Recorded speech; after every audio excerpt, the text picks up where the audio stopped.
Everyone welcome back to my channel. तो friends, आज के इस वीडियो में हम जो क्वेश्चंस देखने वाले हैं वो आपके आने वाली सभी फार्मासिस्ट एग्जाम के लिए बहुत इंपॉर्टेंट होने वाले हैं। अगर आप किसी भी गवर्नमेंट फार्मासिस्ट एग्जाम की प्रिपरेशन कर रहे हो तो ये सभी क्वेश्चंस आपके लिए बहुत इंपॉर्टेंट होने वाले हैं। तो स्टार्ट करते हैं। Question number 1, in primary vaccination DPT is given as.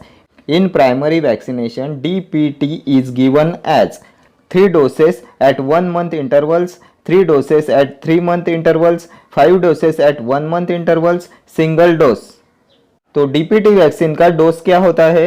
तो ये होता है 3 doses at 1 month interval। Option A will be your correct answer, 3 doses at 1 month intervals। ठीक है। और डीपीटी होती है diphtheria, pertussis and tetanus vaccine, और इसे देते हैं 3 doses at 1 month intervals पे 6 weeks to 9 months तक इसे देते हैं। एंड नंबर ऑफ डोसेस होते हैं 3, और इसका रूट ऑफ एडमिनिस्ट्रेशन होता है IM, इंट्रामस्कुलर देते हैं डीपीटी वैक्सीन को। DPT vaccine, oral polio vaccine and BCG vaccine, ये तीनों देते हैं 6 week to 9 months of age में। BCG वैक्सीन देते हैं इंट्राडर्मली और ये देते हैं ट्यूबरकुलोसिस के लिए। लाइव बैक्टीरियल वैक्सीन होती है बैसिलस कालमेट ग्वेरिन, इसका फुल फॉर्म होता है BCG वैक्सीन का। ठीक है। बहुत ज़्यादा इंपॉर्टेंट वैक्सीन होती है BCG वैक्सीन। इस पे हर एग्जाम में क्वेश्चन पूछा जाता है। ठीक है, चले आगे। Next question, the following are NSAIDs except. The following are non steroidal anti inflammatory drugs except ibuprofen, diclofenac sodium, ketotifen और पायरोक्सिकैम। तो इनमें से कौन सा एनसेड में नहीं आता? इनमें से कौन सा non steroidal anti inflammatory drug नहीं है? एक्सेप्ट पूछा है। तो ketotifen is not a non steroidal anti inflammatory drug. Ketotifen एनसेड में नहीं आता। आइबुप्रोफेन, डाइक्लोफेनेक एंड पायरोक्सिकैम, ये तीनों एनसेड में आते हैं। Non steroidal anti inflammatory drug होते हैं आइबुप्रोफेन, डाइक्लोफेनेक, पायरोक्सिकैम। ठीक है। इसमें आइबुप्रोफेन होता है propionic acid derivative. Ibuprofen, ketoprofen, naproxen, ये तीनों होते हैं propionic acid derivative. Propionic acid derivative class में आते हैं एनसेड्स के। Ibuprofen, ketoprofen, naproxen. ठीक है। डाइक्लोफेनेक किस में आता है? तो डाइक्लोफेनेक, एसिक्लोफेनेक, ये होता है aryl acetic acid derivative. Aryl acetic acid derivative class में आता है एसिक्लोफेनेक एंड डाइक्लोफेनेक। ठीक है। देन पायरोक्सिकैम, तो पायरोक्सिकैम एंड टेनॉक्सिकैम, ये होते हैं ऑक्सीकैम डेरिवेटिव। ऑक्सीकैम डेरिवेटिव में आते हैं एनसेड के। ठीक है। एनसेड का क्लासिफिकेशन भी एग्जामिनेशन पॉइंट ऑफ व्यू से बहुत ज्यादा इंपॉर्टेंट है। ठीक है। Next question, dextromethorphan is used in cough syrups as. Dextromethorphan is used in cough syrups as expectorant, mucolytic, bronchodilator और सप्रेसेंट। तो डेक्स्ट्रोमिथोर्फन क्या होता है? तो डेक्स्ट्रोमिथोर्फन होता है कफ सप्रेसेंट। ऑप्शन डी हो जाएगा इसका करेक्ट आंसर। डेक्स्ट्रोमिथोर्फन एंड कोडेन, ये दोनों होते हैं कफ सप्रेसेंट। देन एक्सपेक्टोरेंट में क्या आता है? तो ग्यूफेनेसिन, पोटेशियम आयोडाइड, ये आते हैं एक्सपेक्टोरेंट में। Then mucolytic, bromhexine, ambroxol, acetylcysteine, carbocysteine, ये चारों आते हैं म्यूकोलाइटिक एजेंट में। देन ब्रोंकोडायलेटर, तो साल्बुटामॉल, साल्मेटेरॉल, टर्बुटेलिन, बाम्बूटेरॉल, ये सभी आते हैं ब्रोंकोडायलेटर में। ठीक है। चले आगे। Next question, the following are true of national pharmaceutical pricing authority NPPA except. The following are true of national pharmaceutical pricing authority except it is a statutory body, it can fund studies regarding pricing of drugs, it monitors drug shortages and takes appropriate action to rectify it, it collects and maintain data regarding the import and export of drugs। तो इसका हो जाएगा option A, it is a statutory body। National Pharmaceutical Pricing Authority is not a statutory body। Option A will be your correct answer. Except पूछा है, ये statutory body नहीं होती। ठीक है। Next question, poorly manufactured tablets may have small pinholes on the surface. This phenomenon is known as। poorly manufactured tablet have small pinholes on the surface. This phenomenon is known as picking, mottling, leaking, cracking। तो जो poorly manufactured tablet होती है उसके surface पे जो small पिनहोल्स होते हैं उस फेनोमेनन को क्या बोला जाता है? तो उसे बोलते हैं ऑप्शन ए, पिकिंग बोलते हैं। पुअरली मैन्युफैक्चर्ड टैबलेट में have small pin holes on the surface को। ठीक है, पिकिंग। देन मॉटलिंग क्या होता है? तो मॉटलिंग होता है unequal colour distribution. Unequal colour distribution होता है मॉटलिंग। ठीक है, तो और कौन से डिफेक्ट्स आते हैं टैबलेट मैन्युफैक्चरिंग में? तो एक आता है कैपिंग। कैपिंग होता है पार्शियल और कंप्लीट रिमूवल ऑफ टॉप और bottom portion of the tablet. Partial और कंप्लीट रिमूवल ऑफ टॉप और bottom portion of the tablet होता है कैपिंग। देन एक और होता है स्टिकिंग। स्टिकिंग क्या होता है? तो स्टिकिंग होता है adhesion of tablet material to die wall. Adhesion of tablet material to die wall होता है स्टिकिंग। देन उसके बाद में होता है lamination. Separation of tablet into 2 और मोर डिस्टिंक्ट लेयर्स होता है lamination. Separation of tablet into 2 और मोर लेयर्स, ये हो जाता है लैमिनेशन। ठीक है, and mottling is unequal colour distribution and picking is small pinholes on the surface of tablet. ठीक है, चले आगे। Next question, among the following preparations which one will be the most irritating to the eye? Purified water 0.7% NaCl solution, 0.9% NaCl solution, 1% NaCl solution. And the correct answer of this question is option A, purified water. The preparation which will be the most irritating to the eye is purified water, option A. ठीक है, next question, bubble point test is done to determine. Bubble point test is done to determine the surface tension of the liquid in capillary tubes, the viscosity of the liquid in ampoules, the pH of a 1% solution, the volume of a solution stored in a specific container. Bubble point test. तो bubble point test किसके लिए होता है? तो ये होता है to determine the surface tension of the liquid in capillary tubes. Option A will be your correct answer. The surface tension of the liquid in capillary tubes को determine करते हैं bubble point test से। ठीक है, चले आगे। Next question, as per GMP permitted limit of solid contents in water for injections is. Permitted limit of solid contents in water for injection 100 ppm, 1 ppm, 0.1 ppm और 10 ppm। As per GMP water for injection में solid contents का limit क्या होता है? तो ये होता है 10 ppm। Option D will be your correct answer. As per GMP, permitted limit of solid contents in water for injection is 10 ppm parts per million. ठीक है, next question. Which one of the following drugs is not a long-acting benzodiazepine? Not a long-acting benzodiazepine. Diazepam, clonazepam, flurazepam और midazolam. इनमें से कौन सा long-acting benzodiazepine नहीं है? Not a long-acting benzodiazepine. तो डाइजेपैम लॉन्ग एक्टिंग में आता है, क्लोनाजेपैम भी लॉन्ग एक्टिंग में आता है, flurazepam is also a long acting benzodiazepine, midazolam is not a long acting benzodiazepine, so option D will be your correct answer. Midazolam is not a long acting benzodiazepine. ठीक है, next question, which antibiotic is used for the treatment of both tuberculosis as well as leprosy? इनमें से कौन सा antibiotic leprosy and tuberculosis दोनों के treatment के लिए यूज करते हैं? For the treatment of both tuberculosis as well as leprosy, isoniazid, rifampicin, clofazimine, ethionamide। तो रिफाम्पिसिन को यूज करते हैं ट्यूबरकुलोसिस एंड लेप्रेसी के ट्रीटमेंट के लिए। Option B will be correct answer. RNA synthesis inhibitor होता है rifampicin, first line anti TB drug होता है रिफाम्पिसिन और इसे ट्यूबरकुलोसिस और लेप्रेसी दोनों में यूज करते हैं। And acute hepatotoxicity is the major side effect of rifampicin और यूरिन डिस्कलरेशन भी कॉज कराता है रिफाम्पिसिन। ठीक है, then isoniazid is also first line anti TB drug, ethionamide is second line anti TB drug and clofazimine is anti leprosy drug. ठीक है, next question, all except dash are antibiotics obtained from fungi, penicillin, griseofulvin, cephalosporin, bacitracin. All except dash are antibiotic obtained from fungi. इनमें से कौन सा antibiotic fungi से obtain नहीं होता? Penicillin, griseofulvin, cephalosporin के बैसिट्रासिन। तो bacitracin is not obtain from fungi. Option D will be your correct answer. Bacitracin fungi से ऑब्टेन नहीं होता। बाकी पेनिसिलिन, ग्रीसियोफल्विन एंड सेफेलोस्पोरिन ये तीनों फंगी से ऑब्टेन होते हैं। इनमें से पेनिसिलिन एंड सेफेलोस्पोरिन ये दोनों बीटा लैक्टम एंटीबायोटिक होते हैं। बीटा लैक्टम एंटीबायोटिक होते हैं और ये सेल वॉल सिंथेसिस इनिबिटर्स होते हैं। सेल वॉल सिंथेसिस इनिबिटर होते हैं। बैसिट्रासिन भी सेल वॉल सिंथेसिस इनिबिटर होता है लेकिन ये फंगी से ऑब्टेन नहीं होता।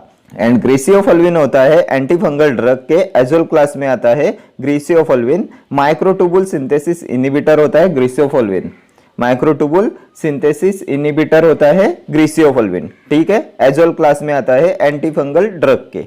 ओके, चले आगे। Next question, Clavulanic acid or sulbactam is used in combination with amoxicillin against H. influenza because clavulanic acid inhibits beta lactamase produced by H. influenza. Clavulanic acid is acid resistant antibiotic. Clavulanic acid is very susceptible to H. influenza. None of the above. Clavulanic acid और sulbactam का amoxicillin के साथ में combination क्यों use किया जाता है influenza के अगेंस्ट? तो इसका करेक्ट आंसर होगा option A, clavulanic acid inhibits beta lactamase produced by H influenza. Option A will be your correct answer because clavulanic acid inhibits beta lactamase produced by H influenza, इसलिए इसे H influenza के against combination में use करते हैं amoxicillin के साथ. ठीक है, next question. Second line anti-tubercular drug is second line anti-tubercular drug streptomycin, capreomycin, ethambutol, rifampin. Second line anti TB drug कौन सा होता है? तो ये होता है capreomycin. Second line anti TB drug में आता है capreomycin. Streptomycin is first line anti TB drug. Ethambutol is also first line anti TB drug and rifampicin is also first line anti TB drug. First line anti TB drug में आते हैं isoniazid, rifampicin, ethambutol, pyrazinamide, streptomycin. And second line में आते हैं macrolide, cycloserine, इथियोनामाइड, aminoglycoside. ये सभी आते हैं सेकेंड लाइन में. इसमें स्ट्रेप्टोमाइसिन प्रोटीन सिंथेसिस इनहिबिटर होता है, ओटोटॉक्सिसिटी एंड नेफ्रोटॉक्सिसिटी कॉज कराता है और इसे प्रेगनेंसी में नहीं देते. Streptomycin should be avoided during pregnancy. Then ethambutol optic neuritis cause कराता है. Optic neuritis is a chief adverse effect of ethambutol. And rifampin first line anti TB drug होता है, आरएनए सिंथेसिस इनहिबिटर होता है, acute hepatotoxicity cause कराता है. Acute hepatotoxicity इसका major side effect है. ठीक है, एंड यूरिन डिस्कलरेशन कराता है. ठीक है, चले आगे. Next question. All first line anti-TB drugs are bactericidal except all first line anti-TB drugs are bactericidal except INH, rifampicin, ethambutol, pyrazinamide.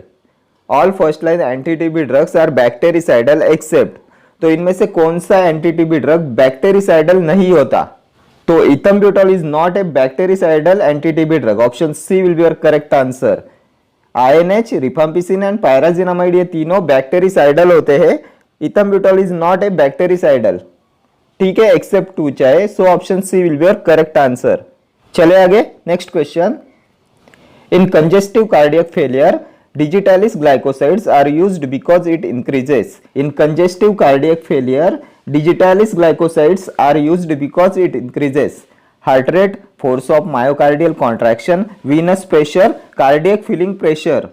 Congestive cardiac failure में डिजिटालिस ग्लाइकोसाइड का यूज क्यों करते हैं? Because it increases force of myocardial contraction. Option B will be your correct answer. Digitalis glycoside force of myocardial contraction को बढ़ा देता है, इसलिए इसे सीसीएफ में यूज करते हैं, कंजेस्टिव कार्डियक फेलियर में यूज करते हैं. ठीक है, next question.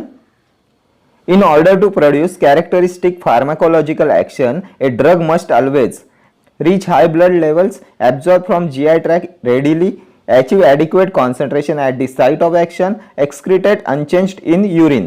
In order to produce characteristic pharmacological action, a drug must always, and the correct answer of this question is option C, achieve adequate concentration at the site of action. In order to produce characteristic pharmacological action, a drug must always achieve adequate concentration at the site of action. ठीक है, next question. Heparin prevents blood coagulation by. Heparin prevents blood coagulation by inhibiting thrombin catalysed conversion of fibrinogen to fibrin, precipitate blood calcium thereby prevent coagulation reaction, inhibiting enzyme reactions, converting ionized calcium by chelation. Heparin prevents blood coagulation by. Heparin blood को coagulate होने से कैसे रोकता है? इसका mechanism of action क्या होता है? Heparin prevents blood coagulation by inhibiting thrombin catalyzed conversion of fibrinogen to fibrin. Option A will be your correct answer. Fibrinogen to fibrin conversion को inhibit करके heparin blood coagulation को prevent करता है. ठीक है, चले आगे. Next question. Clinically used uricosuric agent is. Clinically used uricosuric agent is diazepam, sulfenpyrazone, phenylbutazone, phenytoin. Clinically used uricosuric agent तो कौन सा होता है क्लिनिकली यूज्ड यूरिकोसूरिक एजेंट? तो ये होता है सल्फिनपायराजोन, ऑप्शन बी सल्फिनपायराजोन होता है क्लिनिकली यूज्ड यूरिकोसूरिक एजेंट। डाइजेपम बेंजोडाइजेपाइंस में आता है। देन फिनाइलब्यूटाजोन एनसेड के पायराजोलोन डेरिवेटिव में आता है। Phenytoin anti convulsant anti epileptic drug है, ठीक है। Next question, the metal used in the treatment of rheumatoid arthritis is Ag, Au, Cu, Sb। The metal used in the treatment of rheumatoid arthritis is, rheumatoid arthritis के treatment में कौन सा metal use किया जाता है? तो gold salt का use करते हैं रूमेटॉइड आर्थराइटिस की ट्रीटमेंट के लिए। Option B will be your correct answer, Au, ठीक है। Next question, the drug very effective in the treatment of acute gout is, the drug very effective in the treatment of acute gout, aspirin, acetaminophen, phenylbutazone, indomethacin.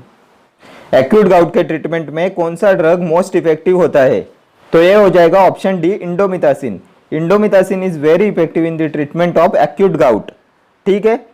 Previous video में ये question और इसके option detail में explain किए हैं। Aspirin is also known as acetyl salicylic acid, Reye syndrome is caused by aspirin and acetaminophen is effective in the patient with Rett syndrome, ठीक है। Next question, the anti-tubercular drug inhibiting RNA synthesis, the anti-TB drug inhibiting RNA synthesis, streptomycin, ethambutol, chloramphenicol, rifampicin, कौन सा anti-TB drug होता है? RNA synthesis inhibitor. RNA synthesis inhibitor कौन सा anti-TB drug होता है? तो ये भी प्रीवियस क्वेश्चन में बताया था, रिफाम्पिसिन होता है RNA synthesis inhibitor. Option D will be your correct answer. Rifampicin first line anti-TB drug होता है, हेपेटोटॉक्सिसिटी कॉज कराता है, यूरिन डिस्कलरेशन कराता है। Then streptomycin protein synthesis inhibitor होता है, ओटोटॉक्सिसिटी एंड नेफ्रोटॉक्सिसिटी कॉज कराता है, इसे प्रेगनेंसी में अवॉइड करते हैं। इथम्ब्यूटॉल ऑप्टिक न्यूराइटिस कॉज कराता है एंड क्लोराम्फेनिकॉल एंटीमाइक्रोबियल होता है, 50S राइबोसोमल सब यूनिट पे प्रोटीन की सिंथेसिस को इनहिबिट कराता है, ठीक है। चले आगे, नेक्स्ट क्वेश्चन, अगार इज, अगार क्या होता है? पेंटापॉलीसैकेराइड, ओलिगोपॉलीसैकेराइड, होमोपॉलीसैकेराइड, हेटेरोपॉलीसैकेराइड। अगार होता है heteropolysaccharide. Option D will be your correct answer. Agar आता है हेटेरोपॉलीसैकेराइड में। होमोपॉलीसैकेराइड्स में क्या आता है? तो स्टार्च आता है, ग्लाइकोजेन आता है, सेल्यूलोज आता है, डेक्स्ट्रीन आता है, इन्यूलिन आता है, ये सभी होमोपॉलीसैकेराइड्स होते हैं। एंड हेटेरोपॉलीसैकेराइड में आता है हेपेरिन, अगार, हाइलुरोनिक एसिड, ठीक है। चले आगे, next question, chemical formula for talc is, last year exam में पूछा हुआ क्वेश्चन है, chemical formula for talc is. तो ये होता है option D 3MgO 4SiO2 H2O, 3MgO 4SiO2 H2O, ये होता है टैल्क का फॉर्मूला, ठीक है। Next question, electrolyte concentration are expressed in, electrolyte concentration are expressed in, electrolyte concentration को किसमें एक्सप्रेस किया जाता है? तो इलेक्ट्रोलाइट कॉन्सेंट्रेशन को मिली इक्विवेलेंट पर लीटर में एक्सप्रेस किया जाता है। Option C will be your correct answer, milli equivalent per litre, ठीक है। Next question, indigo tin disulphonate is used for, indigo tin disulphonate is used for determination of blood volume, determination of amyloidosis, determination of kidney function, determination of liver function. Indigo tin disulphonate, तो indigotin डाइसल्फोनेट को use किया जाता है liver function के determination के लिए, determination of liver function. Option D will be your correct answer, ठीक है। Okay friends, thank you for watching this video, see you in the next video, till then do like, share, comment and subscribe to my channel. Thank you.